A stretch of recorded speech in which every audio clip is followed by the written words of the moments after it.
ताज other साहब, आपने भी एक ख़त लिखा है इलेक्शन कमीशन ऑफ पाकिस्तान को, तो उसमें आपने भी कहा है कि जी पीपल्स पार्टी के भी कुछ तहफ़्फ़ुज़ात हैं इलेक्शन कमीशन के बारे में। तो पीपल्स पार्टी के जो तहफ़्फ़ुज़ात हैं, अगर कुछ पुलिस अफसरान को तब्दील किया गया तो पीपल्स पार्टी को उसमें क्या मसला हो गया? देखिए, आखिर क्या ज़रूरत थी, कौन सी इमरजेंसी थी? ये तो कानून के ख़िलाफ़ किया गया ना। जो हमारा सेक्शन 230F है वो सीधा सीधा कहता है कि जब तक कोई एक्सपीडियंसी ना हो आप ऑफिशल्स को नहीं कर सकते। तो जिस वक्त भी आप कोई अनलॉफुल बात करते हैं या वायलेट करते हैं किसी लॉ को, तो उसके पीछे कोई मकसद होता है। अब ये कि किस तरीके से ये हुआ है वो मैंने उस ख़त में वाज़े कर दिया क्यों हुआ है। पूरे 8 डिस्ट्रिक्ट्स के अंदर, वो तमाम के तमाम 8 डिस्ट्रिक्ट्स वो हैं जहाँ पीपल पार्टी का वोट बैंक बहुत ज़्यादा है।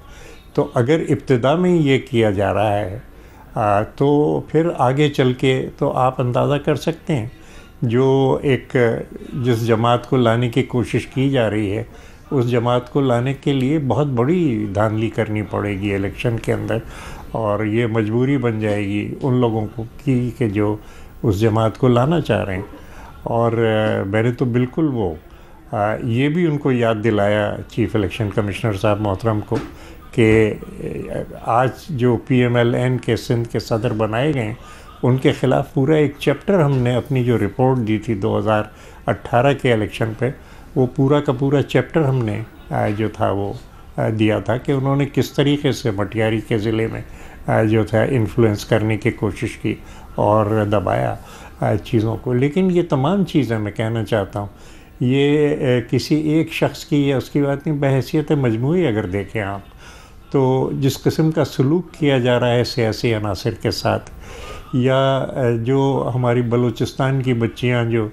एक पुरअमन एहतजाज कर रही थीं और एक जायज़ बात पे एहतजाज कर रही थीं, उनके साथ जो इस्लामाबाद में सलूक हुआ, इससे हमारा मुल्क कमज़ोर होता है, हमारी फेडरेशन कमज़ोर होती है और आलमी पैमाने पे जो हमारे जायज़ मौक़िफ़ हैं उन तक को नहीं सुना जाता कि साहब ये तो एक गैर महज़्ज़ब मुल्क है और ये इस किस्म की बातें रोज़ होती रखती हैं।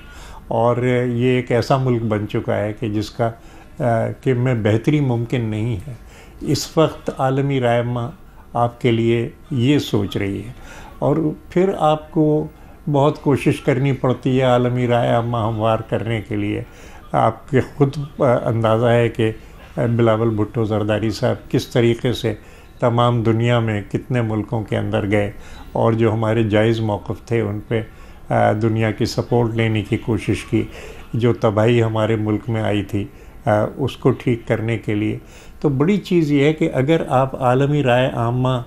को अपने हक़ में करना चाहते हैं और अपने जायज़ मौक़िफ़ के हक़ में करना चाहते हैं तो हमको ये सबूत देना होगा कि हम एक जमहूरी मुल्क हैं,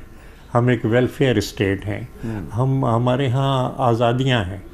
यही मुल्क था जब कश्मीर के अंदर जंग हो रही थी 1947-48 के अंदर,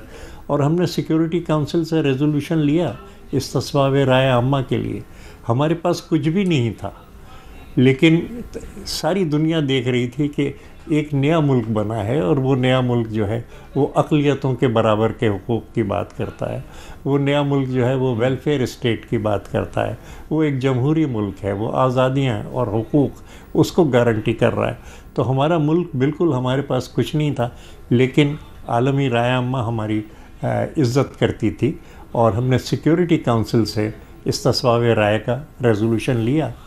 आज अगर हम अपने मुल्क की इस तरीके की इमेज सामने लाएंगे कि ये एक ऐसा मुल्क है जिसके अंदर लोग टीवी के ऊपर आके मारपीट करते हैं, या ये कि एक जो तक़सीम है, जो तसादुम की कैफियत है, जो तअस्सुबात हैं